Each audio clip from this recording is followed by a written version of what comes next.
উনি তো আসলে মন্ত্রী, উনার কি করব বা কোন পুলিশের কাছে আসলে মানে আমি রিচ করতে পারি নাই কাউকে, কিন্তু যেহেতু তখন আমি পারি নাই, সো এটা আমাকে খুব পোলাইটলি আমাকে হ্যান্ডেল করতে হয়েছে। সো এটা আপনারা বুঝবেন না। আমার মনে হয় আপনারা মানুষ না, আপনারা অমানুষ।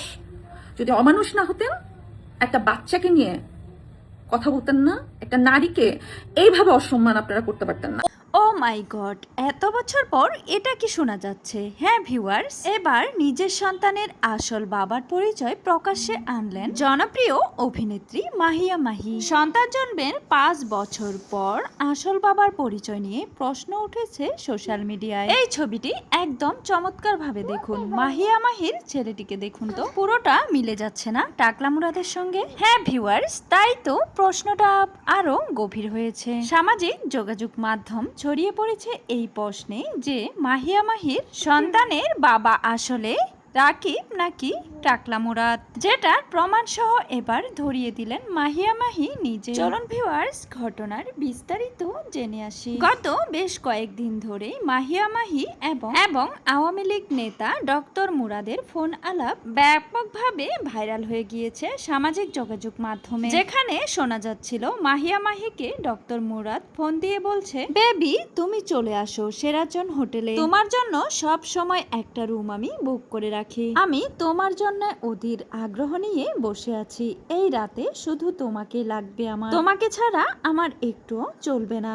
যদিও মাহিয়া মাহি ওই সময় উপস্থিত বুদ্ধি দিয়ে বলছিল, আমি এখন বনানীতে একটি মিটিং এ আছি, প্লিজ আমি এই মুহূর্তে যেতে পারবো না। অপর প্রান্ত থেকে ডক্টর মুরাদ বলেন, তুই যদি এখনই না আসিস তাহলে আমি ডিজে ফাইল পুলিশ সবকিছু পাঠিয়ে দিয়ে তোকে নিয়ে আসবো, আমার এক্ষুনি তোকে লাগবে, এক্ষুনি মানে এক্ষুনি। শেষ পর্যায়ে মাহিয়া মাহি রাজি হয়ে যায় এবং আমি 10 মিনিটের মধ্যেই চলে আসছি এই কথা বলে রেকর্ডটি অনেক আগে একবার ভাইরাল হয়েছিল, কিন্তু হঠাৎ করে আবারও কেন ভাইরাল হলো সেই কল রেকর্ডটি? মূলত কিছুদিন আগে অভিনেত্রী শাওনের পক্ষ নিয়ে মাহিয়া মাহি বলেছিল, শাওন আপা জুলাইকে সিডিআই বলেছে, আমি তার কথাকে সমর্থন করি।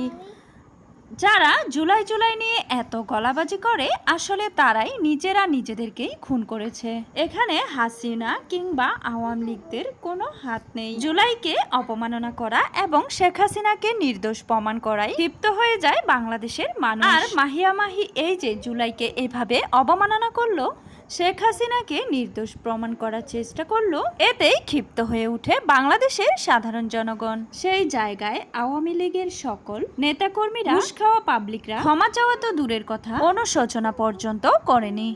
আমাদের মাহি আপা যেন সে তো নতুন করে জ্বলে ওঠার আশায় ক্ষিপ্ত হয়ে উঠেছে, আর তাই তো জুলাইকে অবমাননা করায় খুব ভালোভাবে মাহির পিছনে লেগে পড়েছে বাংলার মানুষ। তাই তো মাহিয়া কিরকম চরিত্রের, তার অতীত কেমন ছিল সে বিষয় নিয়েই প্রশ্ন তুলেছে তারা, যার কারণে মূলত এই কল রেকর্ডটি এত বছর পর এসে আবারও ভাইরাল হয়েছে। আর তাই তো মানুষজন মনে করেন মুরাদের সঙ্গে মাহিয়া মাহির এই গভীর সম্পর্কের প্রতিরূপ হিসেবেই এই সন্তান দুনিয়াতে এসেছে। তাছাড়া তাদের চেহারার এত মিল কিভাবেই সম্ভব? তবে এই সমস্ত কমেন্ট পড়ে মাহিয়া মাহি চটে যান।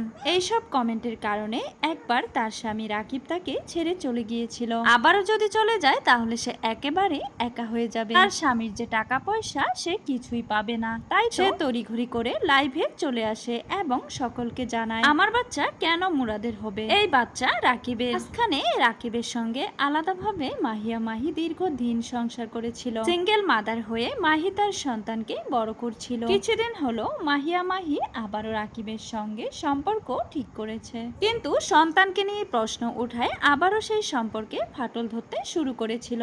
তাই তো মাহির মাথা ঠিক থাকেনি।